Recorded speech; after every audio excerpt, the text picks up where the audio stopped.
Yeah, Sundays are for the boys, better know the code. Control her down, time to hit that pop road. Verbal hot takes, man, we never ought to break. Like fat kids eating cake, eat a crumb they can take. No place for the haters, we too full with the flavor. Never bullshit on the mic, straight heat we deliver. Boys with the heat, never turning it down. Mike's on fire, man, we burning the town. Get those earbuds in, get out the kitchen quick. The smoke's rising higher, this a 5-alarm hit. That guy in the cuts being bars so relentless. We the truth in the booth, no cap, straight business. Charles on the mic, got him glued to the set. Ain't no rewind button, no pause, no reset. Sundays for the squad, let the heat wave spread it. No chill, no filter, just facts and fire. This podcast a flame, taking podcasts higher. Chaos on the track, you know it's getting wild. We bring the noise, never tame, never mild. Verbal hot takes, like flames they spread. Keep the bullshit at bay, keep the nonsense dead. The boys with the heat, never turning it down. Mike's on fire, man, we burning the town. Get those earbuds in, get out the kitchen quick. The intro doesn't count, Charles. The intro doesn't count. Yeah. Congratulations, Caitlyn Clark. Yeah. The all-time single season assist leader. What is it? 230 something now, 233, 235. Numbers Yeah, only she's really gonna go climbing up that board real quick. Yeah, they've got, let's see, 2, 4, 6, 8, 10, 12 games left in this season. They just back-to-back single-digit loss teams. They just beat them in Mercury and the Storm. And I love this. I didn't even realize this, dude, but check this out, right? Yeah. The Storm, or I'm sorry, Mercury, which is Diana Taurasi's team, And is 0-3 against Caitlyn Clark this season. yeah. They 0-3. So they lost when she was figuring out the WNBA. And now that after she's figured, and I mean, Now the she's stats figured in out- those games too, dude. she figured are them out. just- Bro, I think my favorite part of that Mercury game, honestly, was Caitlyn getting the ball from the inbound and just simply dribbling to the basket and Diana just being gassed and literally had to grab her and pull her back from making the easy basket.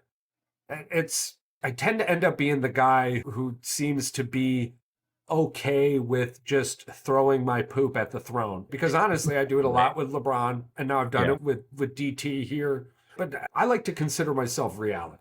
Just because you're great at what you do doesn't mean I have to be. It doesn't mean that I have to follow in line when you say or when these people say or do things that's ridiculous.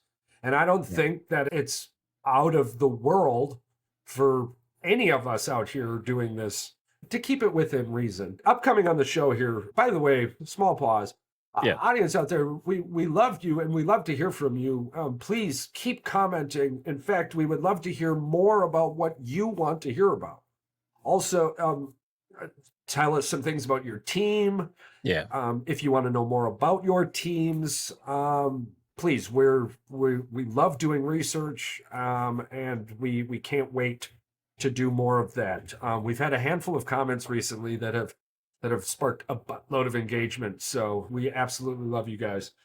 Coming up in the go ahead. Oh, no, I was going to say, if you're anybody is more than welcome to come and join the show for an episode, talk about your team and try to convince Charles, me, or Paul, all of us, that your team belongs. Go ahead. Yes. Make us a fan. This NFL season, we're going to be having a fan segment, and every week we're going to be talking with a fan of a team, and there's a lot of you out there, and there's only a little bit of teams, so this isn't a one and done. If you hear something about your team, maybe you want to come on later and argue that point. We're super excited about the segment coming up, so we hope you as the fans are ready for this type of engagement, this type of battle royale. And speaking of battle royale, moving forward, we're going to keep talking a little bit about the Indiana Fever here in CC and the things they've done. Then we're going to jump to Packers, everything Packers preseason. Paul may or may not be joining us later on in the show. If he does, we'll have a super duper Bears update for that side of it. And then we're going to jump into college football, Michigan, all things Michigan, really, and Ohio State. But moving back to the CC category. Got that in there. Yeah, you can't not get that in there, bro. Little both, yeah. You can't not get that in there. We live rent free. We live rent free. Look at that guy over there. Just Yeah, you know, yeah. really excited to So, see. I can't wait to get into the NFL segment. I got something to say about that too. ooh, I can't wait. I can't wait. But anywho, back to CC doing absolutely wonderful things. I'm not sure if we had already discussed this. Oh, no. So in a 2-game span, and forgive me, there's so many numbers all the time, but in a 2-game span, you had a Bucko 5, third place, points acquired and accounted for, points accounted for. So that includes like assists and all this crazy stuff, right? She has the number 3 spot at a Bucko 5. DT has the number 2 spot. I think it was 111, 112, somewhere around there. But Caitlyn now also has the number 1 spot, I believe, plus 120 in a 2-game span. It's really, it's amazing. Here on the show, we've always been the, hey, she's good. She's going to be good. A shooter's going to shoot. The rest of it's going to figure it out. I had no idea she was going to be this good, bro, if I'm being honest with you. Like, you had all these people who spent their lives breathing the WNBA, telling us that this individual was going to be not terrible, for a lack of better words, but from what we were used to seeing in college, you weren't going to see that anymore.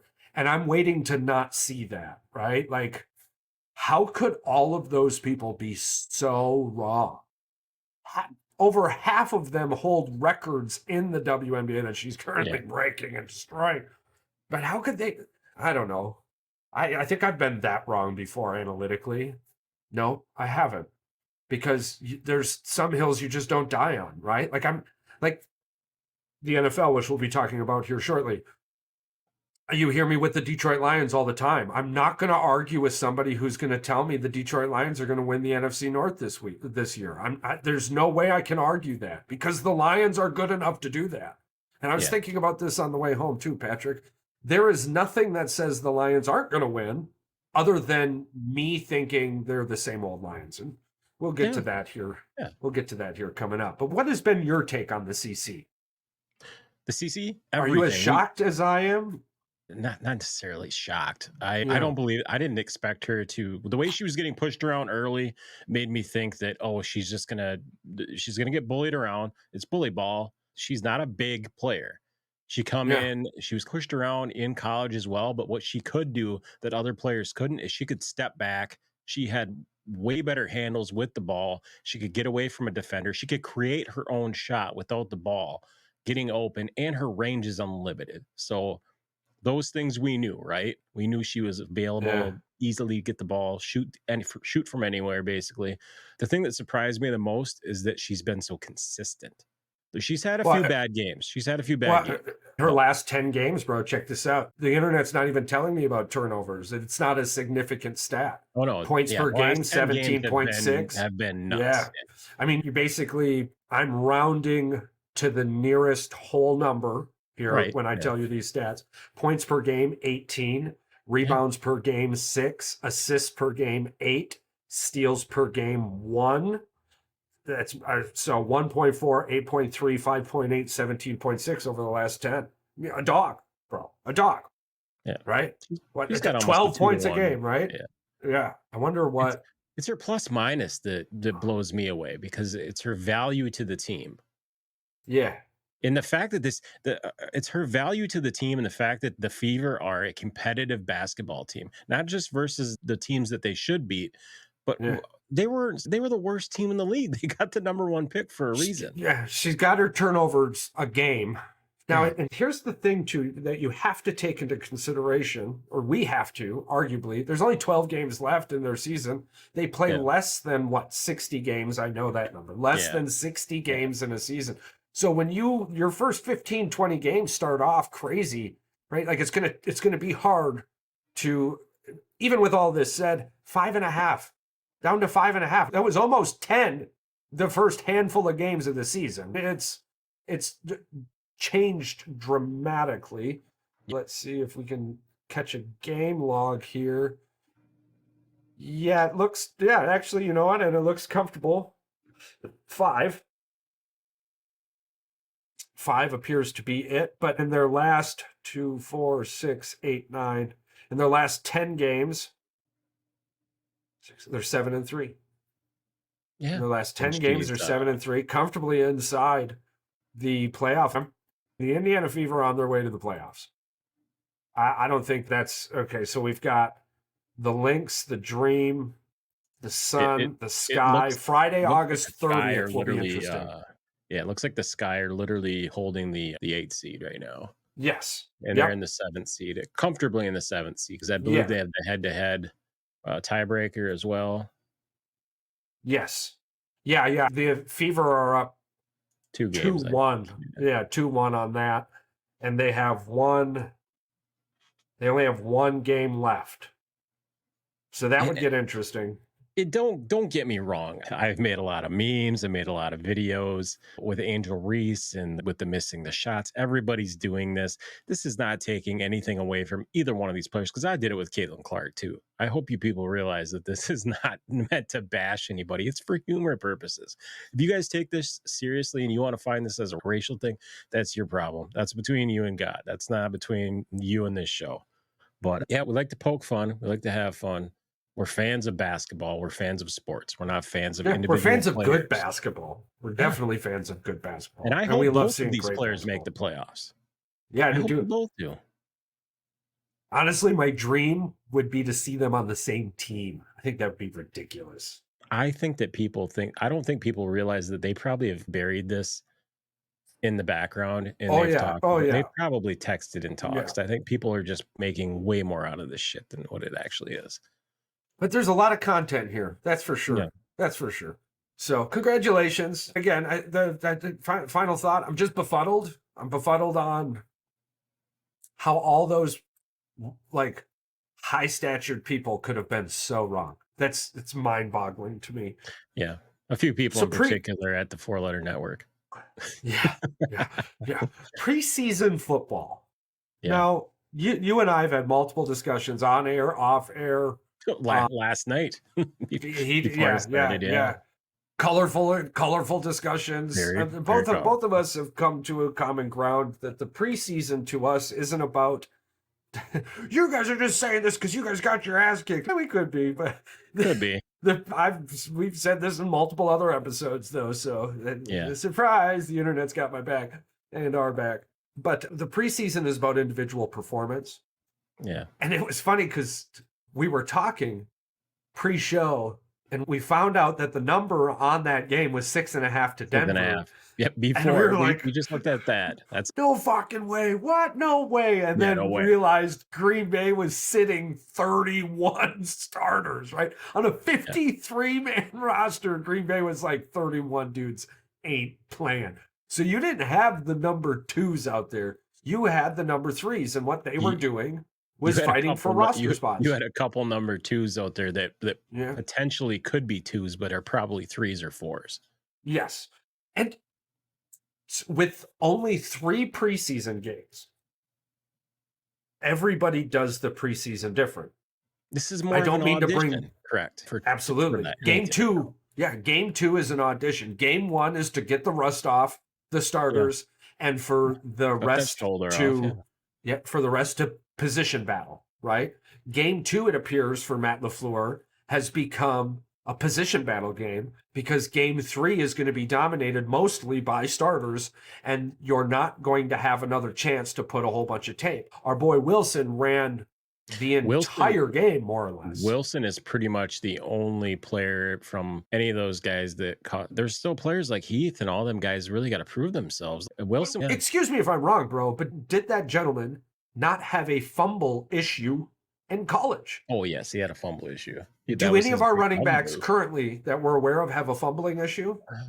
There's a few of them in the NFL, but not on the Packers. Our running backs. Our running backs. We got rid of them. We got rid of them. It was Aaron Jones. So you just enjoy the practice squad, right? Like all these random people talking about Marshawn Lloyd need to hold off. Like you don't just wake up one day and figure out how to hold the football. Yeah, the fact that A.J. Dillon was benched means that he is the starter. He is the number 2. Back. Yeah, absolutely, as he should be. He's all over. I've got 4, 5, 6 jerseys of A.J. Dillon. I love the guy. I love him just as a human being. He's fantastic. He's awesome. But again, like it's so random, dude. It's sometimes it gets really weird. Like you walk into a bar in a village that you don't understand the language, Yeah. and you realize real quick that what's on stage is not meant for you. You need to get the hell out before anyone recognizes you. That's how I find myself feeling at times when I'm scrolling through these sports reels, and I'm just like, what, Charles, what the, the the hell? the super crazy fans, no matter what team it is, take it to a Yeah, real yeah. dark place Oh my sometimes, a real God. dark place. Oh And you're my like, God.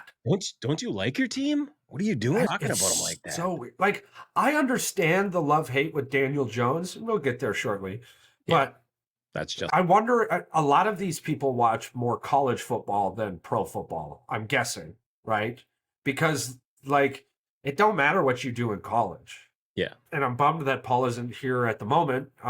But even in it's something we said Sunday, and I feel bad, right? Because Yeah. I hate being the rain cloud, but you got to show me something against number ones, right? Like Well, at this point, because I preseason, because Kenny I agree Pickett with was you. the best quarterback, dude, in last preseason. Kenny Pickett and George Pickett. You remember me talking about him? Dude, I talked myself Yeah. into drafting George Pickett or whatever the fuck his name is. Yeah. I You talked said myself into yes. drafting You him, told dude. me flat out that Pickens is going to be a baller. He's going to catch. He's going to be the He's going to best wide catch me receiver in the tutties. game, right? And Look about at what he's doing in the preseason, bro. 3 weeks into the season, you're like, I think I'm about to drop him.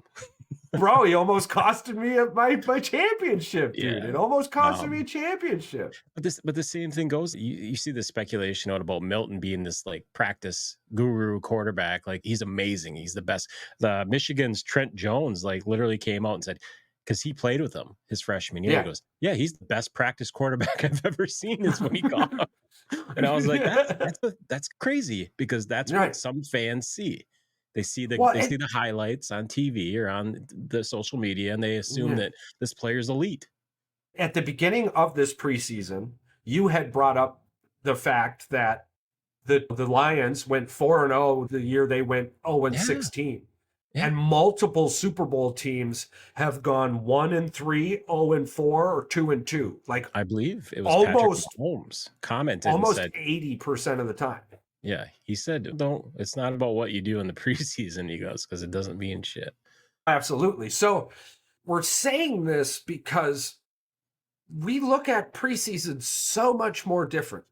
It's not about wins or losses. It's never been about wins or losses. Now I'm excited for this upcoming preseason game because it's the last preseason game. Yeah. So I expect to see the number ones on both teams for at minimum a quarter, but mostly the better part of the first half. And it's going to be Green Bay Packers versus the Baltimore Ravens. So I'm going to see our boy, the best regular season quarterback in the league, bro. And I'm going to see him. I can't wait. Are you going to go see the best quarterback and the best running back in the league, Charles? I'm going to see hell yeah, and we're going to be talking about that here to hear about 8 minutes, I'll say. But Jordan Love for MVP, man. I got a question for you because we were on the Bears. We were on the Bears thing, and Paul's not here to answer because I know his answer is going to be way different than yours. But I was talking with my coworker Dan, and he's a Bears fan. He is a very diehard Bears fan. He remembers going to the '80s, going to Lambeau. Fans are fantastic. He said back then there wasn't a lot of fighting. Yeah. But anyway, he goes to me, he goes, I just can't watch football anymore with real Bears fans. He goes, and I go, I'm thinking about it. And then I looked at some more things, read some more stuff.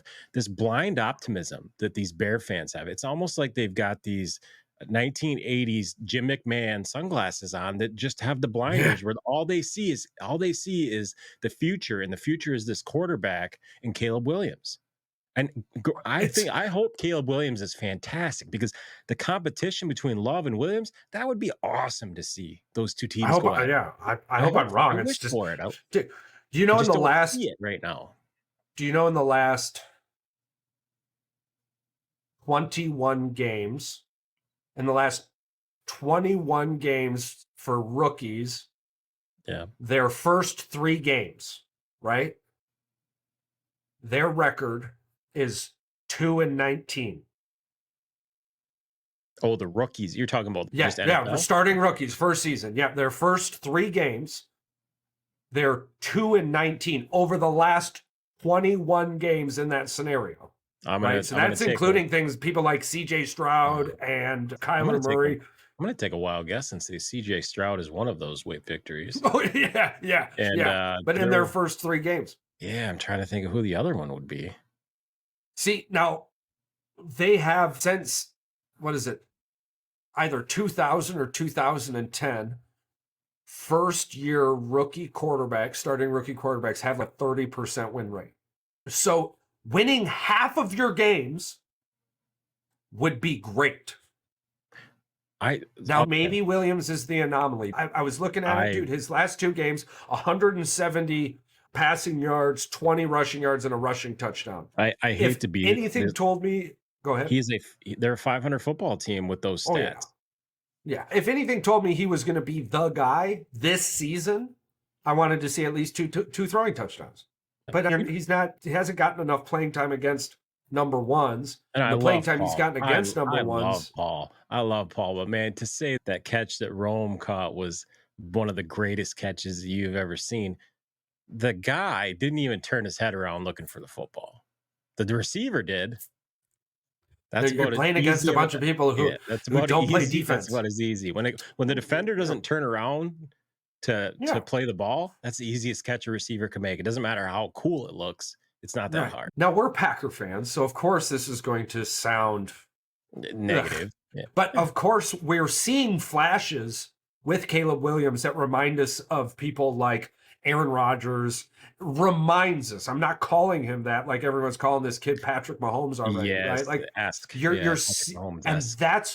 and that's what's telling me personally, hey, year 2, this kid's going to be something crazy. In year 3, the battle potentially between him and Jordan Love is going to be fantastic. Yeah, but it all depends on how this hype affects him in this first season. Matt Eberflus said it best, like one of his early press conferences, right? Everyone's expecting, and it's more like shoot for the moon. Like you have to expect this. And I can't wait, dude. I can't wait. On both sides of this is going to make for fantastic content. If we're wrong and Caleb ends up just, okay, he's the anomaly. And that's okay. And there'll be a whole bunch of content coming back at us and we can't wait. But when we're right, bro, it's going to be hard not to talk about it all. Let's even go back to, here's the thing that really bothers me about people with their expectations of the rookies and that. It's just, they call him Patrick Mahomes. Let's just go back to Patrick Mahomes in 2017, his rookie season. He played 1 game his rookie season. 35 attempts, 22 completions. His second season, he played all 16 games. He had 50 touchdowns his second season, 12 interceptions, passed for 5,097 yards. I didn't even think about that. He's not. Don't start calling this poor kid Patrick Mahomes-esque, even putting him in that category. Patrick Mahomes is an anomaly. We have not seen anybody like this in a long time. And that's what I'm saying. That's what we're both saying. When you have us, basically, for me personally, you can agree or disagree. But for me personally, when I'm telling you out there as the audience, hey, he could be the anomaly, I'm more or less just giving myself a safety net. But I feel like I'm right. It's 30, I think I'm 36 years old now. I've been watching football for a really long time at this point. And you don't wake up and find $100 twice. Like it's just Monday you find $100, Tuesday you find $100. Right, you don't walk. Yesterday we had CJ Stroud. Yesterday we had CJ Stroud, who's going to take a step back this year. This MVP talk with him is crazy to me. We ain't got a lot of time left on this, but it's crazy to me, bro. Yeah. Like, you mean to, oh my God, dude. Please bet all your money on CJ Stroud to be MVP because you're going to make them a lot of money, and maybe somebody working for them will hear me tell you, please go bet all your money on it. And they're like, hey, we need to get those guys. We need to wrap it up. To wrap it up, it just comes down to the fact that when you haven't won in a long time, you put your best player on a pedestal and you just hope and pray that they can rise above and they hold the trophy or they win you something at the end of it. That's it. Yeah. That's Bears And fans. it's not that year one's a wash. Yeah. Look for progression. Watch for progression. Watch for those awesome plays and be excited. And if Paul was here, he would be completely backing this, I promise you. Oh, yeah. Watch for progression. And that's what we did with Jordan Love. Cautiously optimistic. That's what Paul said. Absolutely.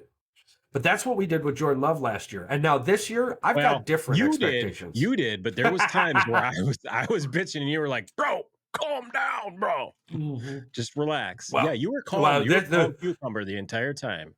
The shoe might be on the other side here, right? Because we're gonna spitfire this last 3 minutes. We're gonna go through their schedule, and I think Jordan Love's got a chance to win the MVP this All right, year. bang bang, hit me with it. So I'm gonna give you the game, and then you tell me win or loss, right? All right. Okay. Eagles week 1. I'm gonna say that's a loss because we're on the road, and Philly wants that game way more, probably. Yeah, perfect. Colts week 2. W. Titans. W. Vikings. W. Rams at LA. W. Cardinals at home. W. Texans at home. I'm going to say that is a toss. That's a 50-50 game. But the quarter loss. Okay. Jaguars. Win. Okay, so we're 6-2 coming into November, and we meet the Lions at home. I'm going to say they're going to split, so I'm going to say they're going to win that one. At Chicago. Win. 49ers at home. I'm going to say that's a loss. Dolphins at home. Win. Late November. Yeah. Lions away. Thursday night football. I'm going to say that's a loss. Okay. Then we've got the Seahawks. W. The Saints. W. The Vikings. W. The Bears. W. I'm going to say 13-4, bro. There's a potential 13-4. for 13-4. I'm looking at 13-4. Them to win between 11 and 13 games is where I'm expecting them to win. Realistically, they're good enough to win 11 to 13 games easily. Yeah. And I'm being very optimistic saying that they'll win a couple of those games. They should win most of those games. They should be favored in most of those games, honestly. But absolutely. And even that toss-up game with Houston, I think we win that one. Honestly, I see 13-16 and things went our way, right? Yeah. Like the Eagles game is an away game, but it's also an away game for the Eagles. And we're actually playing in a spot that's pro-Packer. I'm going to say remotely healthy, 80 to 85% of the players are between 80 and 90% health going into week 13 or 14. And I could easily see them winning 13 games then. Yeah, absolutely. Yeah. I don't even with 2 splits in there, pick who you want, the Bears or the Vikings. It's 11 to 15 wins, right? And that's, I think, I just feel like the Vikings are in such shambles right now. They're not I don't think they're going to take. Yeah. I mean, they're talking about Derek Carr being their next savior. Yeah. I don't see that happening. But the last minute, what do you think about J Love for MVP this year?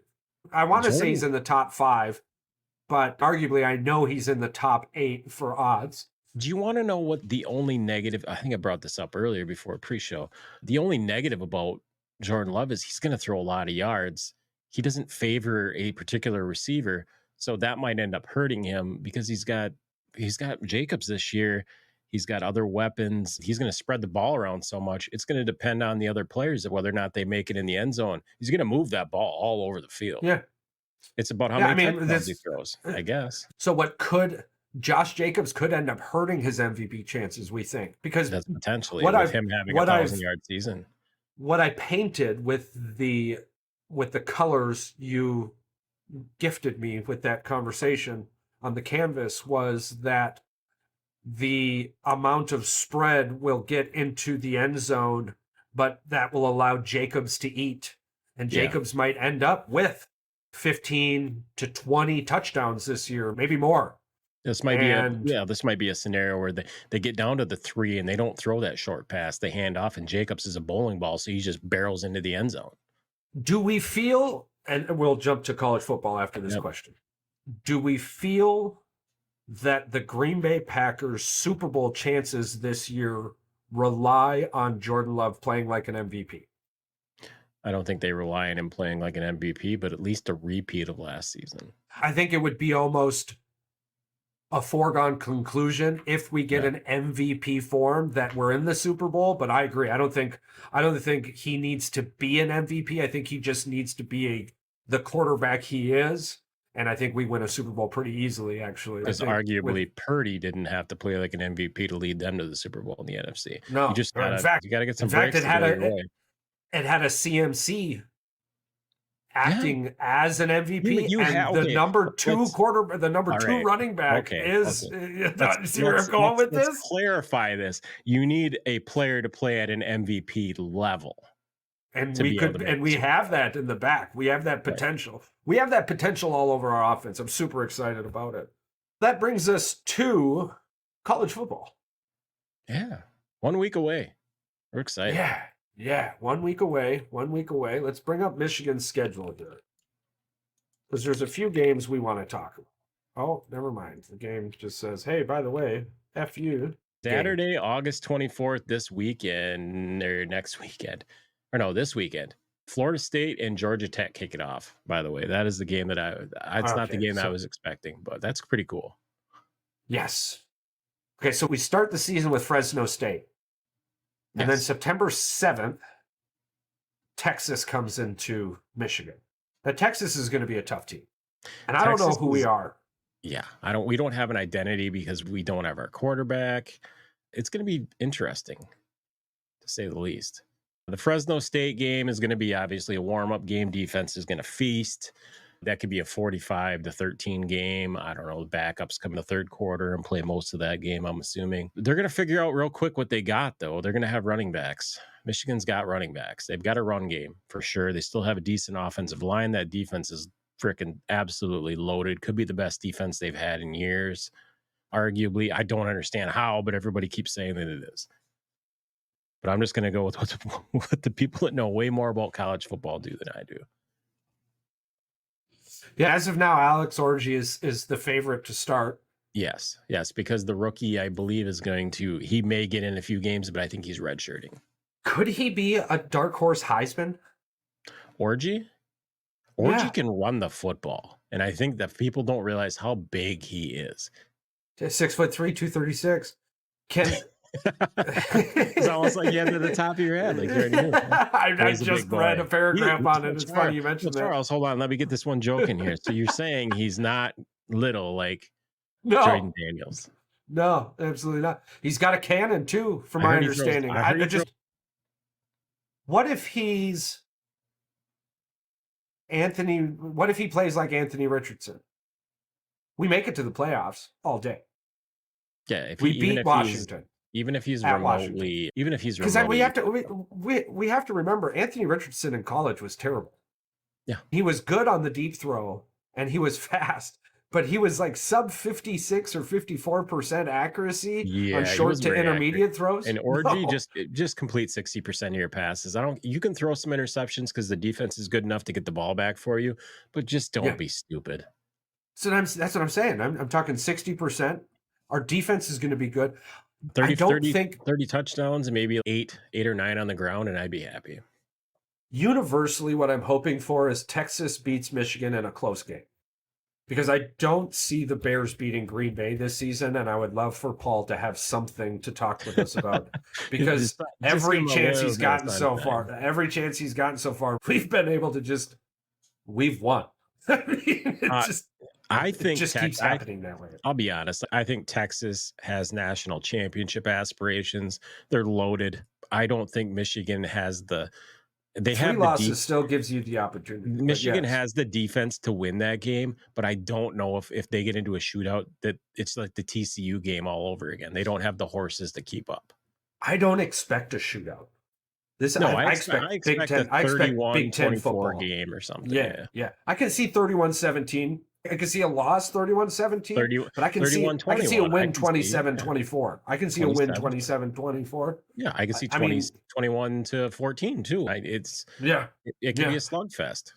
So all Texas right, has gotten a lot of all right, injuries all right at now, but let's at just say that we're point. 1-1 right now. All right, that's okay. That's what I was going to say. 1-1 Yeah, with we're Arkansas 1-1 right State now. coming in. Let's be honest. 2-1. If they lose to Arkansas State, I'm gonna just not be on the podcast for a week. Yeah. Yeah. And these are all home games. Fresno State Yes. at home. Yeah, they have Texas at home. Arkansas State at home.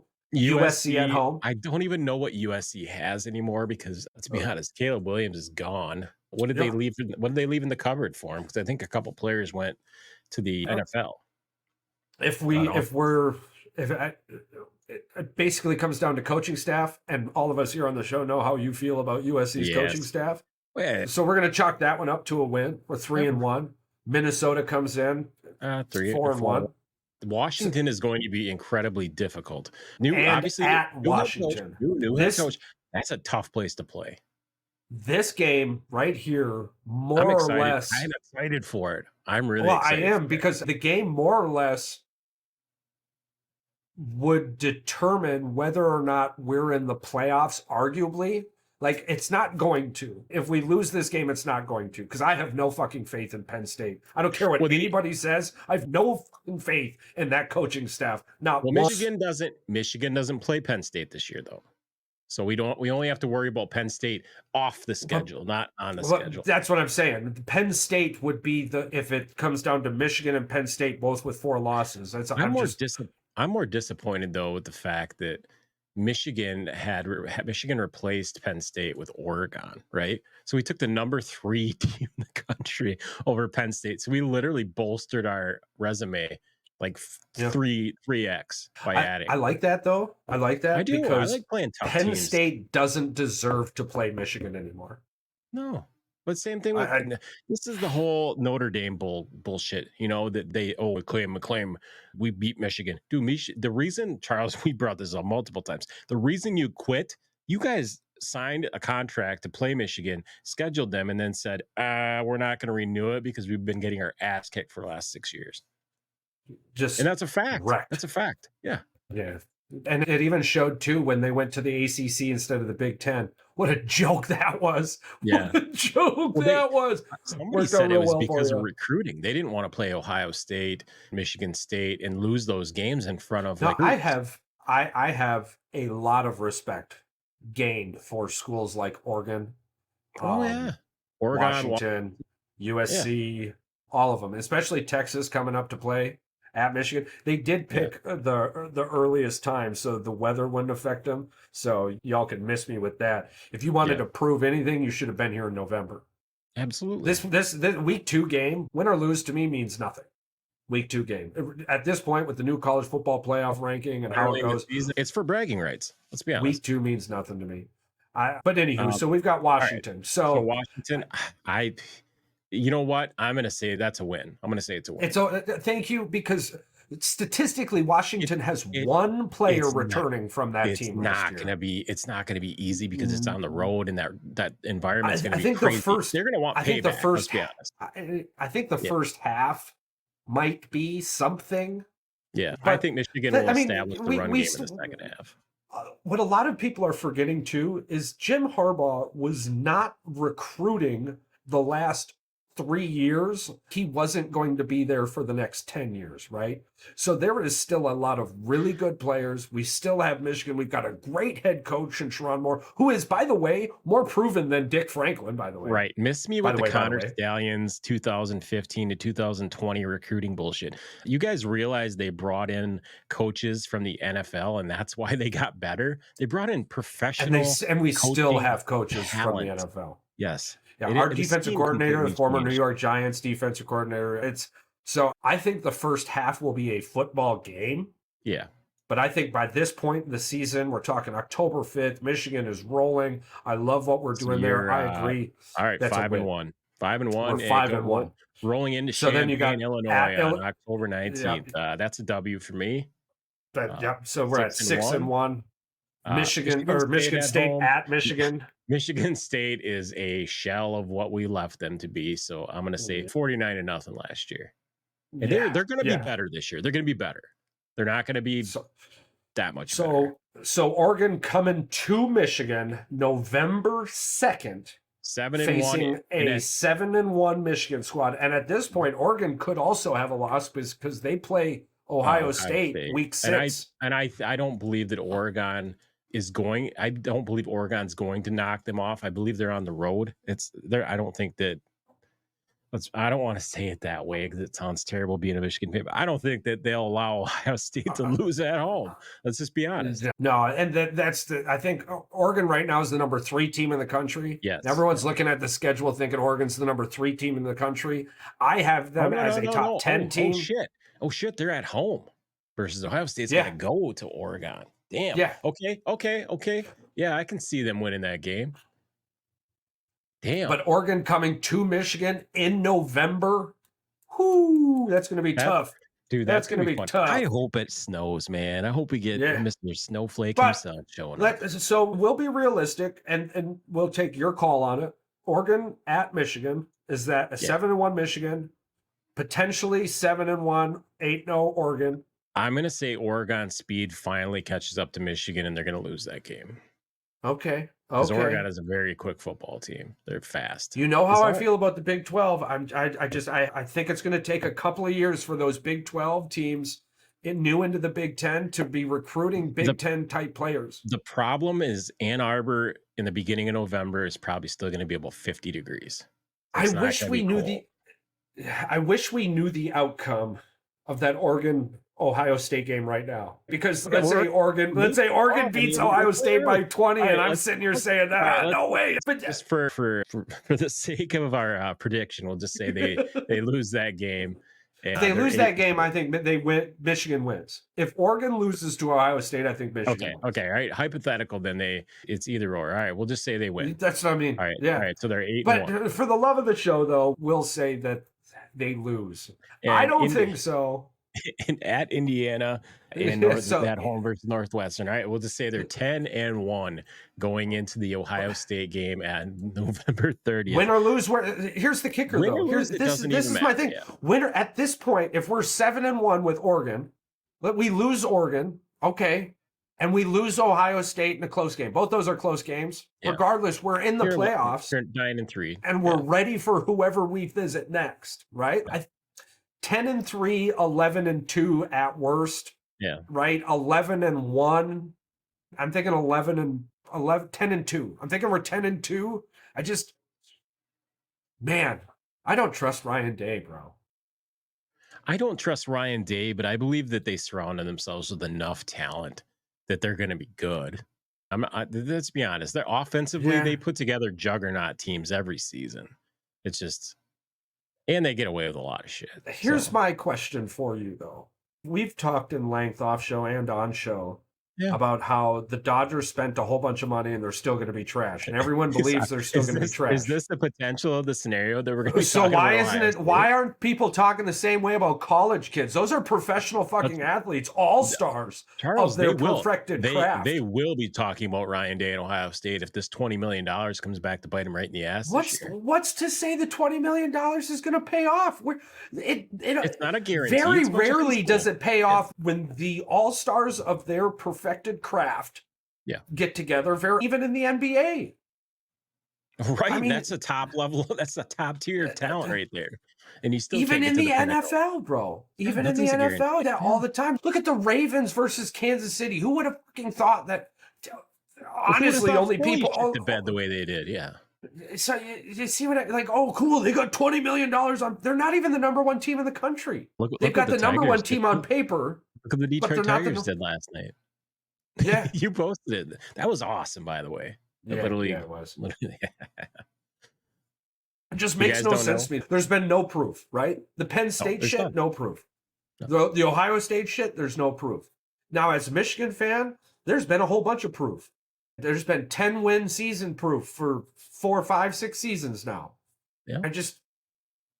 And with this playoff now, I love that everyone's sleeping on Michigan. It's only going to happen for a handful of weeks. But I love that everyone's sleeping on Michigan. That's probably one of my favorite parts. But yeah, I mean, we've got Michigan comfortably between 10 and 13 wins. We've got Green Bay comfortably between 11 and 15 wins. Yeah. And that's the NFL is hard to predict. But if I had to put a hard number on Green Bay Packer wins this season, I'm guessing 14. I think you were comfortable at 13. I'm comfortable. Whatever I'm you happy want to with be. 13. I'm happy with 13. Yeah. I think we're on track for 2 more playoff football seasons. Even if they slip up a couple games and they only win 11, they're still in the playoffs. So I'm happy either way. Yeah. I think at 11 games, no, it's the NFC. Yeah, we're happy either way. You just have to rethink of where we were. Yeah, 11 is good. Considering you got teams down in the South that might only win 7-8 games. Yeah. Could you imagine an 8 and 9 football team wins the division in 2 divisions down there in the AFC and the NFC South? Yeah. Oh man, that would be rough. Oh, that'd be awesome. That'd be rough.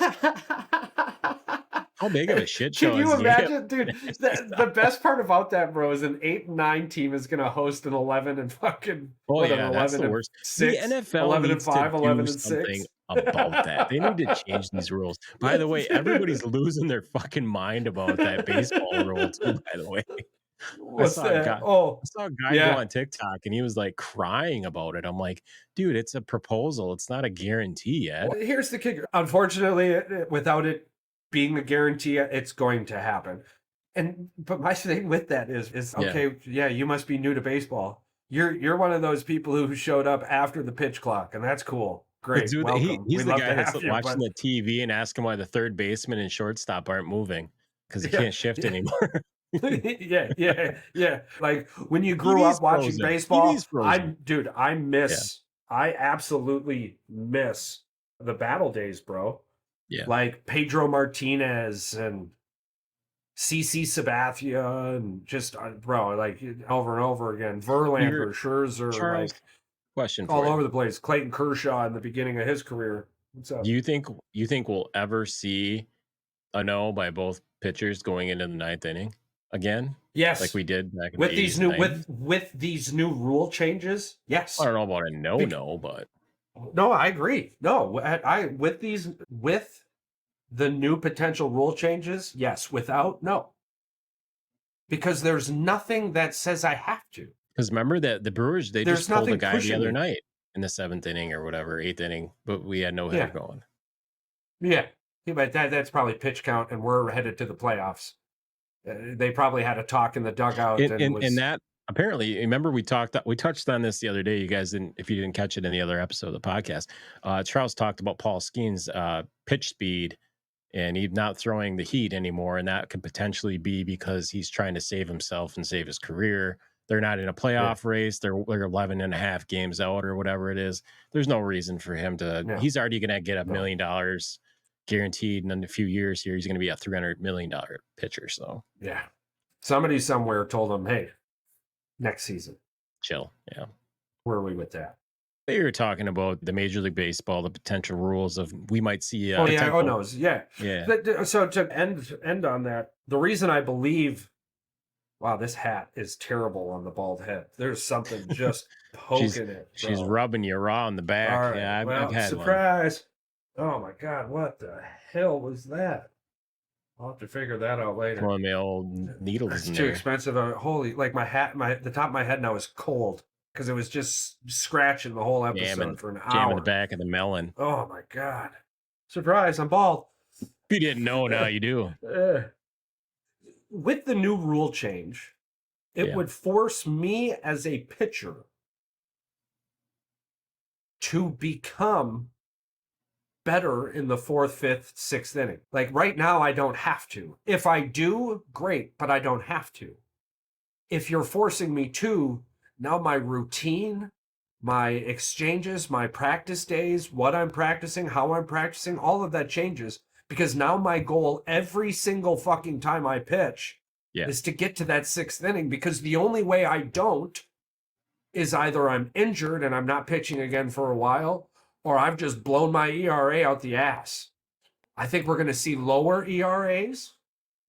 I think we're going to see massive differences, right? Because look at the Dodgers right now, bro. If this rule was implemented for the Dodgers, they'd be in a hell of a lot of trouble.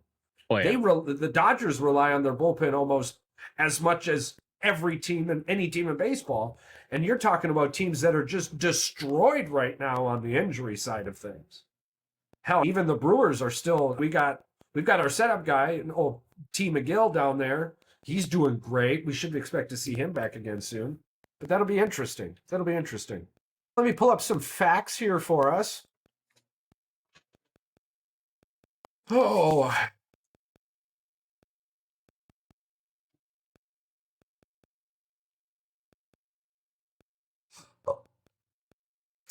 Because it's political season. Because it's political season. It's political season, I've had to remind the AI that the facts I'm looking for are non-political. Yeah, basically ignore this shit for me. Paper was invented in China around 105 AD by Caitlyn, a court official during the Han Dynasty. The largest paper airplane ever built had a wingspan of 59.74 feet. That's 18.21 meters for you global folk. And was flown in Germany in 2013. I'm going to have to go look up videos of that. Recycling 1 ton of paper can save 17 trees, 380 gallons of oil, 3 cubic yards of, I said non-political, mother. 3 cubic yards of landfill space, 4,000 kilowatts of energy, and 7,000 gallons of water. Wow.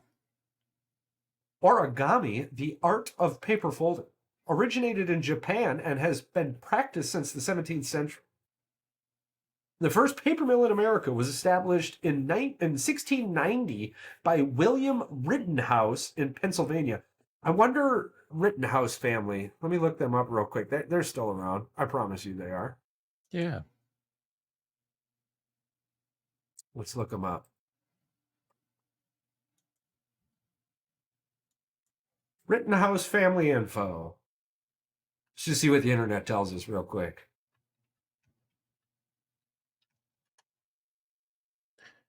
The internet is a lot of fun stuff. Bro, that's why the Rittenhouse name, of course, is still around. Rittenhouse was that kid who, the kid that went pew at the rally or whatever, yeah, pew.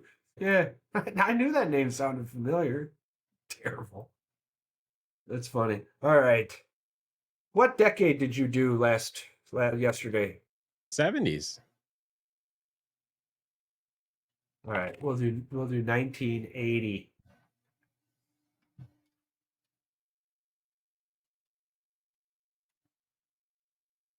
All right.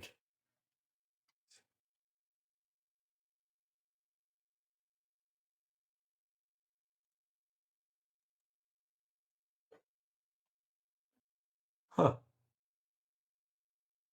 Cool. Okay, so 1980 NFL football facts. The Oakland Raiders defeated who? 27-10, becoming the first wildcard team to win the Super Bowl. Yes. And this team was defeated by the Oakland Raiders 27-10. It was the Philadelphia Eagles. Ooh. 1980. Who from the Cleveland Browns was named the AP MVP?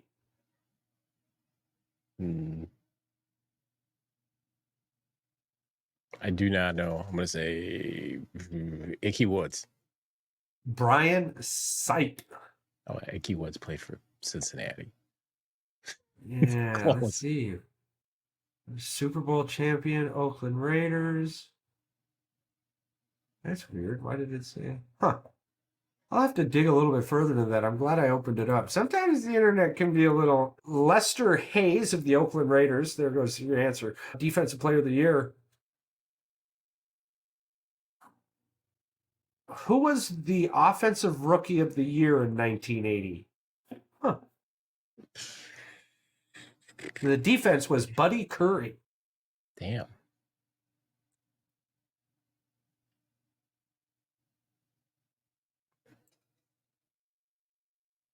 Interesting. I would say it's not LT, is it? No, Billy Sims. Sims. Billy Sims, yes.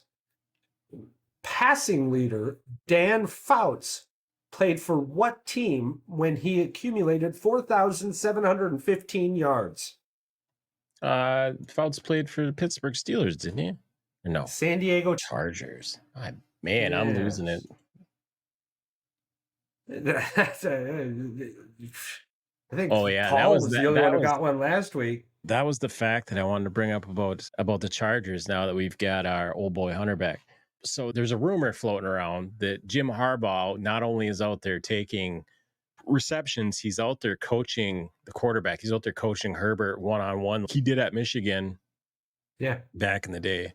So he's taking the same approach with Herbert as he did with all the other quarterbacks at Michigan. So he's getting very personal with Herbert. So it makes me think the relationship he's trying to build is more of a player, coach, teaching moment type deal. I don't know how that's going to work in the NFL, but hopefully it's going to work just fine. Yeah, hopefully. He's the only reason Colin Kaepernick still believes he can play in the NFL. No, for sure. And it has absolutely nothing to do with his relationship with Kaepernick after the NFL, because him and Kaepernick's relationship is great. It's fantastic. I think he was just invited to be on the coaching staff of the Chargers. I don't think he'll accept it. Probably not. I also heard he wants to. Oh, I'm so glad you brought this up. But I heard he wants to talk about, or he wants to play for the United States in flag football. And shout out to the one guy playing flag football right now, crying about NFL players taking their spot, right? Here's the thing, bro. If you could play in the NFL and make that money, you wouldn't be playing flag football. So just stop. Sure. All right. Thank you for playing flag football. That's fantastic. That's awesome. I used to as well. I believe I did in the 8th and 9th grade. I remember a touchdown I scored on this play where the team thought I wasn't standing on the sideline. Like I was standing on the sideline, but I was actually in play. And then they hiked the ball and I was wide open and my Jets took it the rest of the way. I remember that was 8th and 9th grade, bro. You're a fucking adult. That's wild to me. 8th. Great. I like that you brought it back to like elementary school. You're just like, yeah, I had those sick fucking moves when I was in 8th or 9th grade. Be like, yeah, dust it off the old pennies and freaking out there. Don't make me go get a goddamn the flag football belt. I'll put it on the wall. Don't think I won't. And I'll remember that shit too. Touch it. That's the one I wore when I got the touchdown. Back in the day, those things are the shit. We should have one of them hanging up in the background, right across the freaking pendant back there. That's great. And also another shout out to the Caledonian Braves football club. Yeah, they Scottish play tomorrow. Football team. They play tomorrow. Super excited. Actually, here they play in the next. Yeah, they play inside the next 16 hours. Good luck, lads. We're rooting for you. Rain or shine, we're here to stay. So we'll keep you guys posted on that and many more things coming up. Final trivia question of 1980s of football. The NFL set a record with nearly blank million attendees during the regular season. Is it in the 80s? Million? Yep. Ooh. How many million? 150. Wow. But the NFL would be much different today if that was true. 13.4 million. You went well over.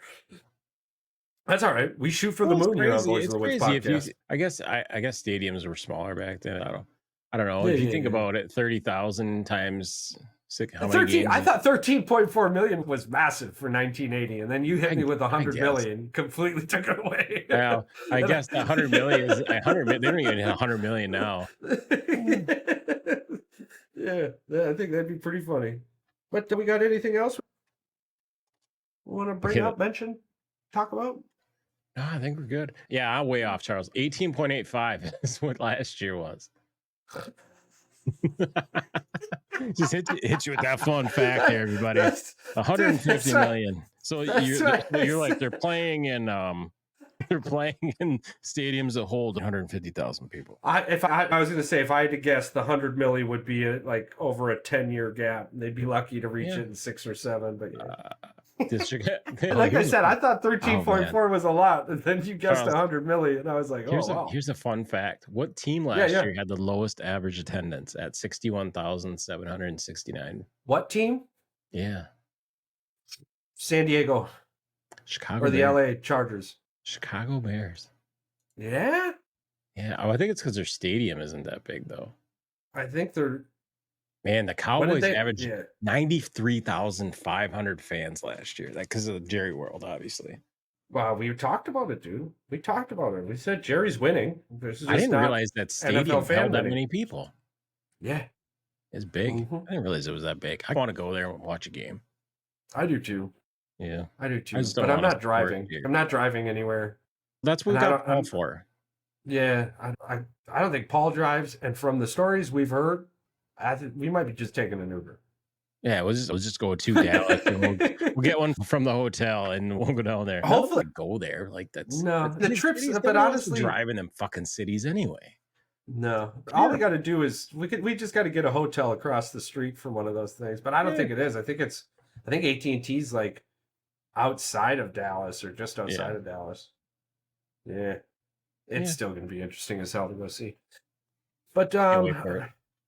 thank you to all of our fans. Thank you to everyone who swings on by, checks us out. We appreciate you. We appreciate just everything. We're very grateful that people out there listening allow us to continue to do this every day. It's so awesome. And by every day, every week, it might get to an everyday thing. Who knows? Yeah. Probably. Yeah. But what I do know, and what Patrick also knows, is that the world is a much better place with you in it. And we love you more.